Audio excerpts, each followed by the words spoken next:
Mari kita buka firman Tuhan dari kitab Yohanes.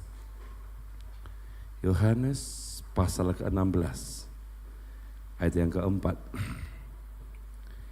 Yohanes pasal ke-16 ayat yang keempat. Sampai kita akan baca sampai ayat yang ke-15. Secara bergantian Bapak Ibu, kita akan baca bersama-sama.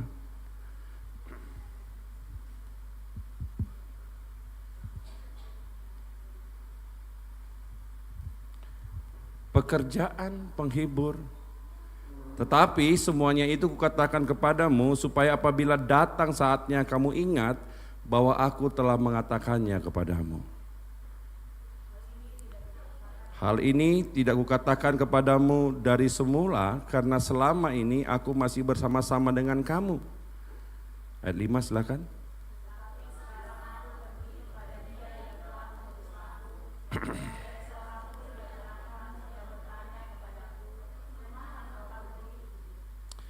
Tetapi karena aku mengatakan hal itu kepadamu, sebab itu hatimu berduka cita.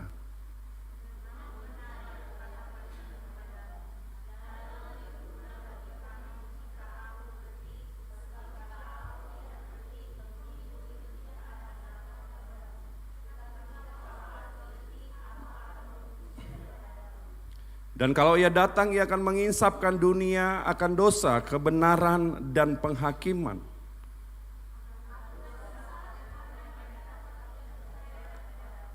Akan kebenaran karena aku pergi kepada Bapa dan kamu tidak melihat aku lagi.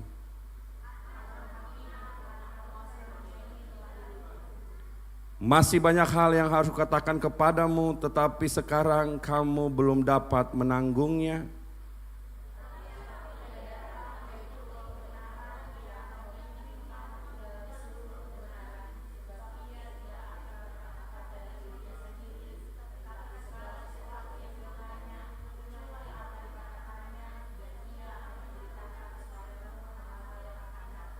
Ia akan memuliakan aku sebab ia akan memberitakan kepadamu apa yang diterimanya daripadaku.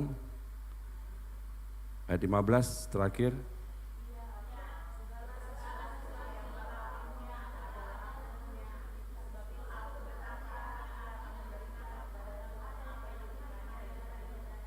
Amin. Saudara-saudara yang terkasih, hari ini ibadah kita adalah menanti-nantikan Roh Kudus. Kenapa ini penting? Saudara, Roh Kudus ada satu pribadi yang akan memberikan kuasa kepada setiap orang yang percaya dan mau membuka hatinya untuk masuk. Kalau orang tidak percaya lalu dia tidak meminta Roh Kudus ini, dia tidak datang. Saudara, satu hal yang kita harus tahu bahwa pribadi Tuhan sendiri adalah pribadi yang sopan.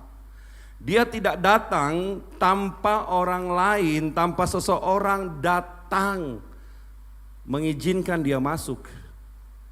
Tidak bisa kujuk-kujuk kemudian lalu dia datang tanpa dia memberitahu, tidak seperti itu. Dia adalah pribadi yang sangat sopan, dia adalah pribadi yang ingin setiap orang benar-benar menyadari bahwa dia butuh Roh Kudus. Makanya pribadi ini adalah pribadi yang harus diminta. Bukan pribadi yang hanya sekedar percaya, tetapi kita meminta dia hadir supaya dia masuk ke dalam diri kita. Kalau orang tidak pernah meminta, dia tidak hadir. Memang tugas Roh Kudus ada tengah-tengah dunia ini menginsapkan banyak dosa, menyadarkan. Tetapi hanya sekedar menyadarkan, tidak sampai memenuhi. Kalau orang tidak meminta, Roh Kudus tidak akan memenuhi orang itu udah pasti. Makanya kenapa orang gelisah, kenapa orang ketakutan, kenapa orang bingung dengan hidup? Karena kuasa itu tidak ada di dalam dirinya. Siapa yang memberikan kuasa? Roh Kudus. Kalau Roh Kudus itu tidak datang, tidak hinggap, tidak memenuhi seseorang, maka dia akan bingung dengan hidupnya. Karena tidak ada kuasa. Yesus sendiri dia butuh pengurapan untuk dia masuk kepada pelayanan yang sesungguhnya.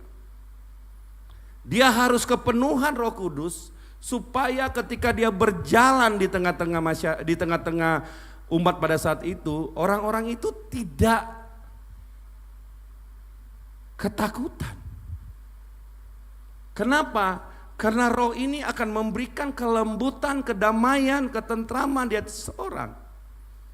Makanya saudara, ini hal yang kita harus tahu ketika orang mengatakan dia penuh Roh Kudus tetapi dia menjadi troublemaker.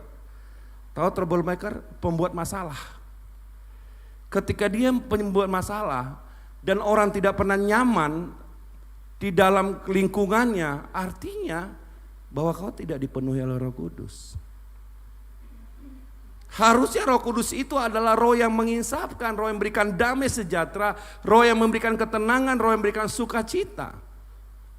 Makanya orang-orang yang dipenuhi Roh Kudus waktu dia hadir satu tempat, maka orang itu menjadi sukacita di tempat itu. Saudara, apa yang Tuhan katakan? Lebih bagus aku pergi supaya dia datang. Kenapa Tuhan mengatakan demikian? Karena kalau Yesus tetap menjadi daging, maka kita dan Tuhan tidak bisa menyatu. Kalau Tuhan dan kita tidak menyatu, maka yang terjadi adalah kita nanti akan terbatas. Kita tidak lagi ada penuntun yang selalu menuntun kita setiap saat. Tetapi ketika Roh Kudus, ketika Yesus diganti dengan pribadi Roh Kudus yang adalah roh itu, yang adalah Allah itu sendiri turun, dia akan masuk dan berkuasa dalam diri seseorang.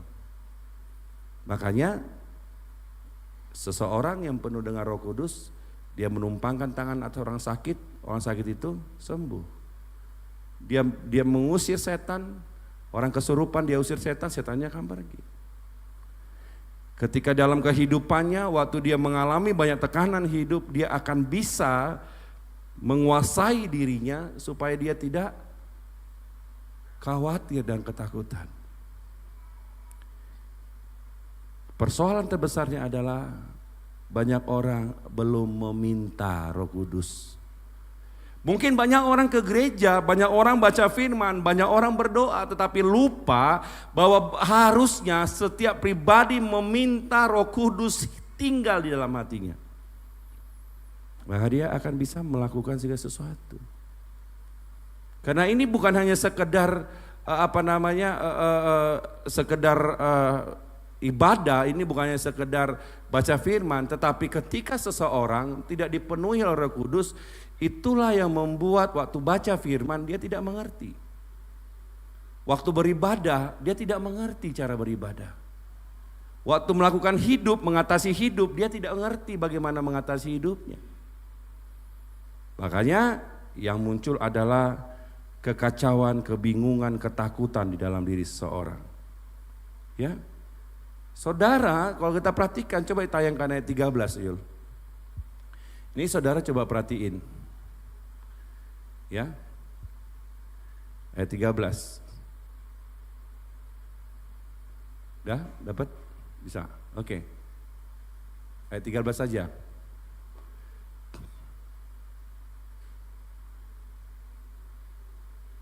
Udah, bisa? Saya akan bacakan, saudara nanti ikutin. Oke. Tetapi apabila ia datang, siapa dia? Yaitu Roh kebenaran. Apa yang dia lakukan? Ia akan memimpin kamu ke dalam seluruh kebenaran. Ingat, inilah Roh Kudus, yaitu kebenaran, dan ia akan memimpin kamu ke dalam seluruh kebenaran. Kalau dikatakan memimpin seluruh kebenaran, maka kita tidak akan dibawa dan diizinkan untuk hidup dengan pikiran kita. Kita tidak diizinkan untuk merasa-rasa. Kita tidak diizinkan untuk khawatir. Kenapa? Karena Roh Kudus menuntun kita kepada semua kebenaran. Makanya kalau kita bilang kita udah penuh Roh Kudus, tapi kita masih hidup dengan kekhawatiran, ketakutan,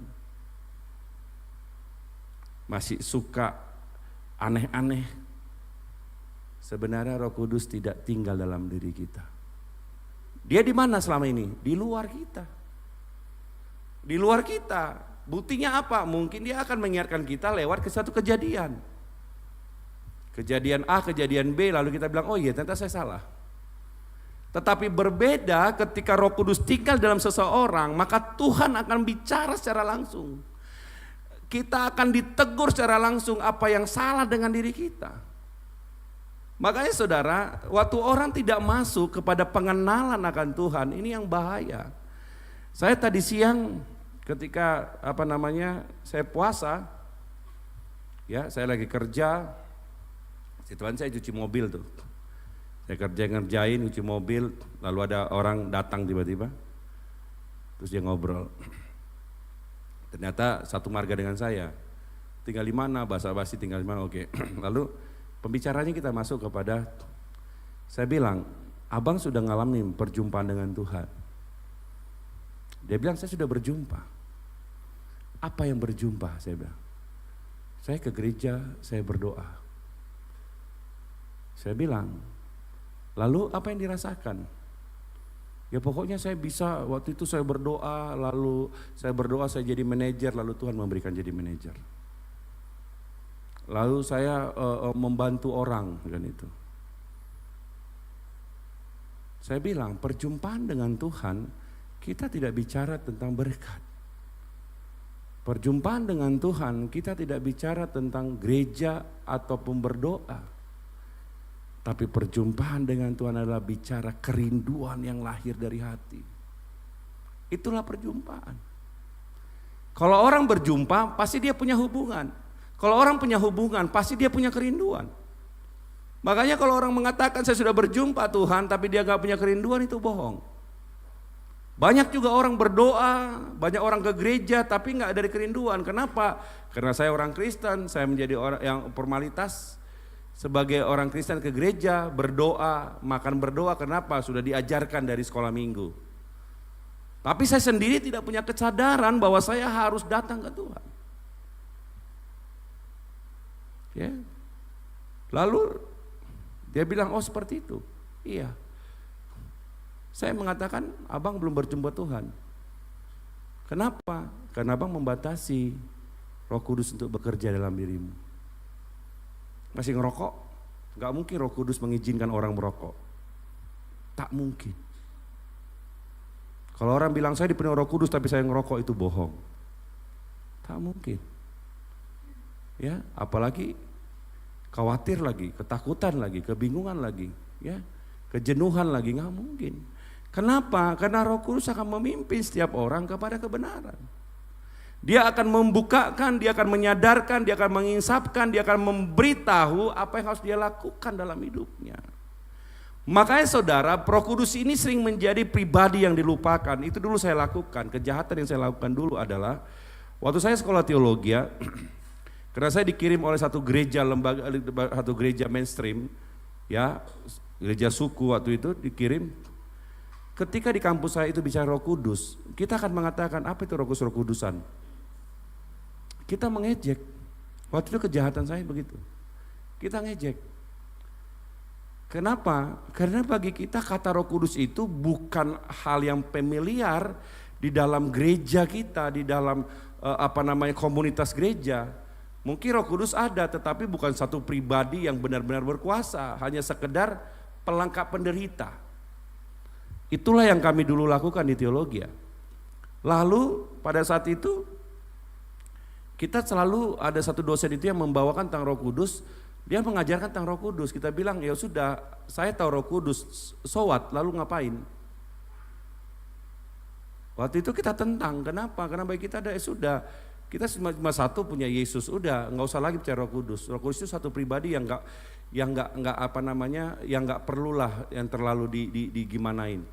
Tapi kenapa demikian? Karena kami lupa bahwa Roh Kudus itu ternyata adalah satu kuasa dan pribadi yang akan menuntun seseorang masuk ke dalam kebenaran.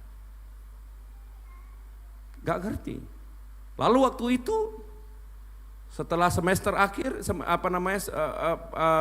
terakhir perkuliahan, dosen saya bilang, yuk kalau gitu Kita seminar aja. Waktu kita seminar di Kaliurang di Jogja itu waktu itu. Kita seminar. Ya, seminar. Terus dia ngundang timnya. Kita seminar tentang mata kuliah yang kita terakhirnya. Lalu kita berbicara tentang Roh Kudus. Semua berontak. Semua banyak gak terima. Nah, ketika sudah terjadi perdebatan yang sangat luar biasa besarnya, sampai udah keluar seorang calon teologi, udah keluar kata makian, lalu kata kubunuh kau dan segala macam. Waktu itu kita kemudian terus diskusi di stop, lalu seorang hamba Tuhan bilang gini, kalau gitu kita nyembah aja. Ya, waktu itu kita nyembah, lalu ketika penyembahan yang terjadi adalah apa? Ada seorang hamba Tuhan bilang begini, oke, semua berdiri, semua kursi disampingkan, mari kita menyembah. Lagunya dibilang apa? Roh Kudus kau hadir, di sini semua jatuh rebah. Gak ada yang jentuh, rebah semuanya. Di situ pada kaget, dan saya sendiri kaget. Waktu itu saya nggak jatuh, teman-teman saya jatuh, kok pada jatuh. Pas saya lihat, kok tinggal saya berdua sama teman saya di belakang. Saya lihat di belakang, oh masih ada kawan. Tinggal satu orang, berdua aja kami tengah. Dari waktu itu 60 orang pada jatuh semuanya. Nggak ada apa-apain. Hamba Tuhan dia lumpangin tangan. Dia cuma dibilang, Roh Kudus kau hadir. Di sini jatuh semua, dem jatuh. Saya waktu itu nggak ngasain apa-apa. Terus saya keluar. Ketika saya udah keluar saya bilang ilmunya kurang hebat tuh, gak jago ilmunya. Padahal yang lain udah pada jatuh, ada yang gelepar segala macam kan, udah begitu. Tapi sombongnya saya adalah nggak ada apa-apa itu, nggak ada gitu. Waktu saya udah itu, saya di luar saya ngerokok. Nah, masih masuk dalam. Saya bilang kayaknya berbeda nih kayaknya kali ini. Terus saya minta doa sama ada seorang pelayannya. Waktu itu dia datang dari Inggris, lalu saya bilang, tolong doain saya banyak problem. Pas dia doain, tumpangin tangan, saya jatuh. Saya mau diri, saya malu. Waduh jatuh, kok gue jatuh gitu. Tetapi satu hal yang paling menarik adalah, waktu itu hati saya berubah. Ketika ditumpangin tangan, saya berubah. Yang tadinya saya anggap rokok itu suatu biasa, kok jadi gak menarik rokoknya. Habis saya jatuh, lalu saya didoain lagi, habis itu saya ke kamar, saya coba ngerokok, udah gak ada rasanya. Wah ini kayaknya ada yang lain ini. Teman saya bilang, yuk kok tumben kau di kamar aja gitu. Gak tahu nih, yuk ngerokok. Rokok gak berasa lagi. Sejak itulah saya stop merokok. Saya pikir ini gak menarik lagi rokoknya. Dan itu berubah. Tiba-tiba saya tahu dosa saya. Saya mengerti, oh ya, ternyata saya sudah salah selama ini jalannya. Oh ternyata saya sudah begini, ternyata saya sudah begini. Bawaannya apa? Nangis. Melihat orang nangis, tiba-tiba saya nangis lihat orang, wah mereka belum selamat Tuhan. Tiba-tiba begitu, yang tadinya saya berpikir bahwa di luar Kristen ada keselamatan. Semua orang punya keselamatan. Tetapi ketika Roh Kudus menyentuh saya, itu berubah. Saya bilang hanya satu keselamatan, hanya dalam Yesus. Yang lain enggak. Sejak itu saya nginjil. Saya masuk ke semua. Siapapun saya injilin. Saya ketemu tukang sate, tukang teh botol, tukang siapapun. Saya cuma minum teh botol, saya lama minumnya dikit-dikit sampai saya ngomong Yesus sama dia. Saya beli sate. Sate berapa sepatu Jogja itu? Paling berapa sih? 3.000 perak.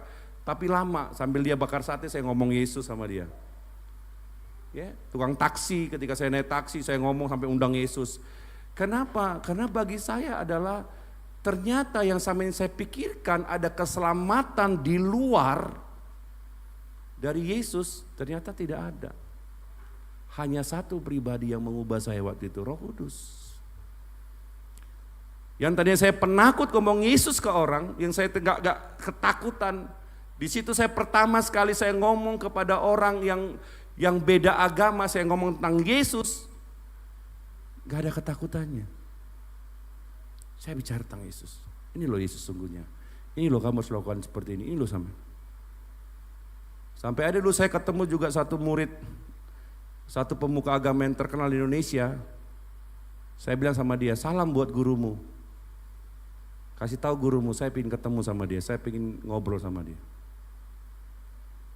Muridnya nggak nyampein, takut. Kita hubungi lagi, dia takut. Alasannya ABCD nggak bisa, waktunya begini-begini. Kenapa? Waktu itu saya masuknya tempat-tempat ekstrim, saya berapa kali mau dibunuh. Tapi yang anehnya adalah saya tidak takut mati. Saya tidak takut mati. Kenapa?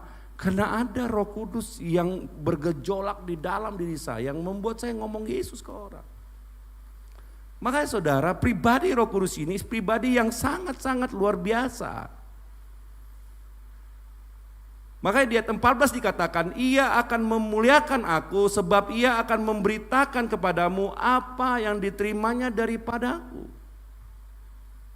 Makanya saudara, ketika Roh Kudus ini kita lihat sebagai satu pribadi yang penting dalam hidup kita, maka kita akan diberikan kuasa untuk melakukan apapun. Kalau tidak, nanti kita akan gagal melihat Tuhan secara nyata. Hari-hari ini terlalu banyak orang mengesampingkan Yesus. Coba kita lihat 1 Korintus 12 ayat 13, ayat 3. Coba Yul. 1 Korintus pasal ke-12. Udah? Bisa? Lagi hang ya? Coba 1 Korintus, saudara-saudara yang punya handphone silakan buka, saya akan bacakan. Ya. Karena itu 1 Korintus 12 ayat 3. Bisa ada? Bisa tayang? Oke, saudara lihat situ ya. Karena itu aku meyakinkan kamu bahwa tidak seorang pun yang berkata-kata oleh Roh Allah dapat berkata terkutuklah Yesus, dan tidak ada seorang pun yang dapat mengaku Yesus adalah Tuhan. Ingat, tidak ada seorang pun yang dapat mengaku bahwa Yesus adalah Tuhan selain Roh Kudus. Makanya hari-hari ini berat kan orang mengakui sebagai Tuhan. Hari-hari ini banyak orang mengakui sebagai apa? Utusan. Banyak orang mengakui sebagai apa? Dia adalah orang nomor kedua dari Allah. Dia bukan Bapa itu, dia Allah. Tapi dia Allah tingkat 2. Membuktikan bahwa Roh Kudus tidak ada tinggal dalam hatinya. Kalau Roh Kudus tinggal, akan gampang mengatakan itu adalah Bapa itu, dia adalah Tuhan itu. Makanya banyak orang ketika orang memakai pikirannya menerjemahkan Roh Kudus, ini yang membuat orang kemudian kehilangan Tuhan di dalam dirinya. Kalau Roh Kudus ada, dia katakan di ayat 13, dia akan menuntun kita kepada seluruh kebenaran. Saudara perhatikan, seluruh kebenaran dia pimpin. Berarti dia akan bukakan banyak hal yang selama ini kita tidak pernah pahami. Yang selama ini kita tidak pernah tahu. Dia akan membukakan. Makanya kalau orang-orang yang punya Roh Kudus gampang sadar dosanya. Gampang mengakui dosanya, gampang berbalik dari dosanya. Tapi kalau orang gak punya Roh Kudus akan susah. Kalau dibilang kau minta maaf salah, apa sih salahku? Kan aku gak salah. Kalau dibilang kau begini, apa aku kan gak begitu. Kalau orang gak punya Roh Kudus, kerjanya cuma membantah. Kalaupun dipaksa minta maaf, apa dia bilang? Udahlah maaf lah kalau gitu aja pun kau masih apa juga gitu kan. Iya tak? Yang terjadi begitu. Kenapa? Karena Roh Kudus tidak ada. Karena tidak ada kekuatan yang mampu membuat dia untuk menerima kesalahan orang lain. Dan yang kekuatan untuk mampu menerima dan mengakui kesalahannya. Makanya kita banyak orang, gitu aja pun kamu tuh sakit hati, tuh marah, tuh ini segala macam. Padahal intinya cuma satu, Roh Kudus tidak ada tinggal dalam hidupnya. Oke, kehadiran Roh Kudus mengubah. Ini yang kita harus tahu. Ketika dia menuntun kepada kebenaran, dia akan mengubah kita. Makanya saudara, yang harus saudara ingat adalah bahwa Roh Kudus adalah satu kuasa. Ingat ya, Roh Kudus adalah satu kuasa yang akan mengubah setiap orang yang percaya. Dia akan mengubah kita. Dia akan membawa kita kepada kebenaran. Dia akan mengubah cara pandang kita. Dia akan menyadarkan kita. Makanya kalau orang penuh Roh Kudus, dia akan gampang untuk berjumpa dengan Tuhan. Kenapa? Karena Roh Kudus akan membawa dia kepada kebenaran. Maka dia akan gampang ngalamin Tuhan. Dia akan gampang untuk berdoa. Dia akan gampang untuk bersekutu. Dan dia akan gampang untuk punya hati yang hancur. Kenapa? Karena Roh Kudus yang menuntun dia. Makanya saudara, memang berat bertobat kalau nggak punya Roh Kudus. Makanya kenapa seseorang harus penuh dengan Roh Kudus? Dia harus membuka hati untuk Roh Kudus masuk ke dalam dirinya. Pilihannya dua, Bapak Ibu. Kalau orang nggak punya Roh Kudus, berarti ada punya roh setan. Itu aja. Kenapa? Saudara tahu kenapa saya katakan kalau orang nggak punya Roh Kudus ada punya roh setan? Saudara tahu kenapa? Karena manusia yang lahir di semua dunia ini, dia sudah hidup di bawah kutukan. Kalau kutuk itu sudah ada, misalnya opung kita dulu 2 tahun yang lalu, 2 generasi opung kita lah, ya, atau opung bapak kita lah kita bilang, melakukan kuasa gelap, menyembah setan. Lalu kita bilang, saya kan nggak salah apa-apa. Memang kau nggak salah apa-apa, kau nggak melakukan okultisme, penyembahan setan, tetapi opungmu melakukan penyembahan setan, maka kau akan kena. Dia yang melakukan, mungkin dia dulu jago pegang jampi-jampi hebat, dipukul nggak kena, dipukul nggak berasa, ditusuk nggak jebol. Dia mungkin hebat, tetapi keturunannya kena kutuk seumur hidup. Makanya sial, gagal pekerjaannya, susah untuk datang ke Tuhan, susah untuk terima kebenaran, susah, semuanya susah. Makanya kenapa? Ya karena opungnya sudah bermain-main dengan kegelapan. Mungkin bapaknya, mungkin opungnya bapaknya bermain-main dengan kegelapan. Makanya kalau itu nggak diputuskan, nggak diganti, diputuskan pelepasan, lalu diganti dengan Roh Kudus, maka yang ada adalah kuasa itu tidak akan pernah bekerja. Dia akan selalu hidup dalam kesialan, gagal, bingung. Alkitab itu gak pernah salah, Tuhan akan memberkati setiap orang-orang yang datang sama dia. Tetapi ingat, setan mengambil dan membinasakan. Makanya ketika orang main kuasa gelap, opungnya main kuasa gelap, maka apa? Maka semua berkat yang tadinya ada untuk keturunannya itu udah diambil setan duluan. Makanya susah maju. Ya kan? Bagaimana cara majunya? Dia harus menipu juga.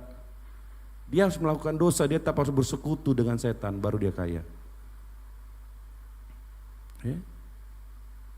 Banyak petinggi negara ini begitu tuh. Kekayaannya dari mana? Kalau bapaknya main kuasa gelap, dia juga main kuasa gelap juga. Sama-sama belajar juga pesugihan dan segala macam.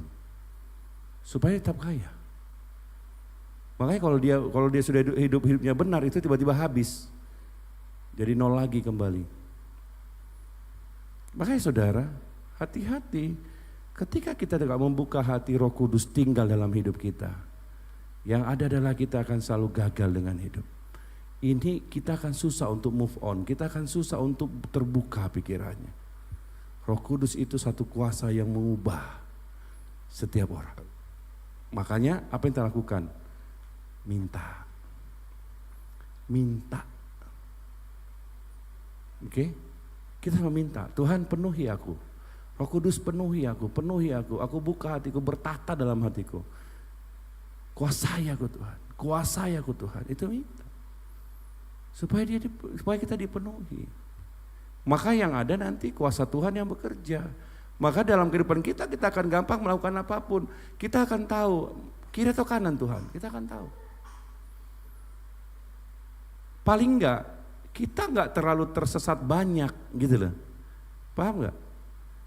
Ibarat kalau kita bilang dalam dunia real, kita bilang kayak Google Map lah. Yang mengarahkan kita ke tempat tujuan. Dia akan mengarahkan. Roh Kudus itu ada pribadi.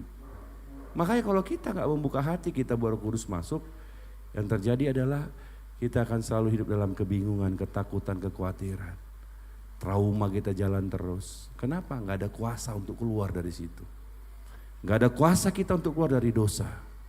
Mari kita sadari Bapak Ibu Saudara yang terkasih. Ini adalah momen di mana kita menanti-nantikan Roh Kudus. Oke, ibadah hari ini adalah ibadah kita untuk menantikan Roh Kudus. Sebenarnya kita harus ibadah 10 hari itu sampai Roh Kudus turun di hari Minggu tuh, ya kan? Kita terperingati hari Minggu besok. Nah, kita kenapa ngambil di tengahnya? Ya, saudara masih punya Jumat, Sabtu sampai Minggu. Minta aja. Kalau malam ini Tuhan nggak membaptis kita, mungkin hari Minggu nanti ketika saudara sungguh-sungguh memintanya dari hati saudara, Tuhan penuhi aku, maka Dia akan mengubah kita. Dia akan membaptis kita. Salah satu tandanya adalah basa roh, tetapi bukan basa roh laba-laba. Oke? Bukan basa roh laba-laba. Dia akan memenuhi kita dengan Roh Kudusnya. Dan Dia akan berikan bahasa yang baru. Saudara akan tahu bahasa yang sesungguhnya. Ya, bahasa roh itu adalah tanda, salah satu tanda kepenuhan Roh Kudus. Nanti ada lagi tanda yang lain, bernubuat, ada lagi tanda yang lain, menerjemahkan bahasa roh segala macam, itu banyak nanti. Tapi salah satu tandanya adalah berbahasa roh. Ya, ini kita bahasa roh bukan latah. Bukan orang bilang laba-laba lalu kita laba-laba, enggak kayak gitu. Itu enggak bisa dipelajarin. Ini adalah bahasa yang nanti ibarat katanya begini. Kita lagi ngomong Yesus kau besar, tiba-tiba keluar bahasa yang lain. Entah lalala, entah apa gitu, nanti keluar. Dan itu bukan sesuatu yang bisa dilakukan sambilan, enggak. Itu akan ketika hatimu menyembah penuh, maka itu akan keluar dengan sendirinya. Makanya tidak bisa orang ketika orang ibadah, kalau ada beberapa gereja yang bilang mari kita menyembah Tuhan dengan bahasa roh, itu gak benar. Ya, gak ada begitu. Yang ada penyembahan, masing-masing dia menyembah, ada satu yang menerjemahkan, ada satu yang berbahasa roh, ada satu yang ini bernubuat, itu akan terjadi, manifestasinya akan terjadi. Kalau Roh Kudus itu benar tinggal, ya, maka Dia akan membaharui setiap orang. Kenapa? Karena Dia akan membawa kita kepada seluruh kebenaran. Makanya orang Roh Kudus punya Roh Kudus itu dia akan memperbaiki diri. Bukan berarti kemudian kalau punya Roh Kudus nggak salah gitu, nggak pernah salah lagi, nggak begitu, nggak. Dia akan memperbaiki diri. Dia akan hari ke hari dia memperbaiki, lebih dalam lagi, lebih dalam mengenal Tuhan, lebih dalam lagi, dan lebih dalam lagi. Sehingga hubungan itu bukannya sekedar hubungan antara Allah dan jemaat, tetapi hubungan antara kekasih. Ya, kalau orang punya Roh Kudus, gak lagi hubungan antara jemaat dan Allah, bukan lagi hubungan antara Bapa dan anak, tetapi hubungannya adalah sebagai seorang kekasih. Yang selalu dirindukan, yang selalu jatuh cinta, yang selalu ingin bersama-sama, itulah kekasih. Makanya saudara, mari kita sadari diri kita hari ini, apakah kita sudah punya Roh Kudus apa enggak? Oke? Kita sudah punya Roh Kudus apa belum? Kalau gitu mintalah. Kalau saudara belum mengalami baptisan Roh Kudus, mintalah. Ya, semoga nanti hari Minggu kita ibadah, saudara-saudara mengalami baptisan Roh Kudus. Oke, nanti hari Minggu siapkan saudara-saudara, saya akan tumpangin tangan untuk saudara kepenuhan Roh Kudus. Semoga Tuhan menjamahmu. Karena ini sangat penting. Sangat penting. Jangan saudara melihat bahwa ini sesuatu yang biasa. Sangat penting. Kesalahan saya dulu adalah saya meremehkan. Ya, saya nggak menganggap dia satu pribadi dan kuasa. Tetapi ketika saya ngalamin, saya tahu bahwa dia adalah pribadi dan kuasa yang akan mengubah seseorang dari yang tidak ada menjadi ada, dari yang tidak benar menjadi benar. Karena pribadi itu Roh Kudus. Amin. Minta dia tinggal dalam hatimu. Tuhan Yesus memberkati. Mari kita berdoa. Mari kita berdoa untuk persembahan kita. Kami mengucap syukur beribu-ribu syukur padamu Tuhan. Untuk apa yang kau berikan dalam hidup kami. Biarlah Tuhan Engkau baptiskan kami dengan Roh Kudus-Mu ya Bapa. Biarlah kami penuh dengan Roh Kudus-Mu yang membarui kami. Kami berikan persembahan kami Tuhan sebagai tanda syukur kami. Biarlah Engkau memenuhi kami, mengurapi kami, mengurapi semua anak-anak di tempat ini. Gantikan berkali-kali lipat Tuhan. Biarlah Kau berkati segala usaha mereka, apa yang mereka pakai Bapa. Biarlah kehendak-Mu nyata dalam hidup mereka. Dalam satu nama yang kudus, Yesus Kristus Tuhan, mari semua kita yang percaya berkata, amin.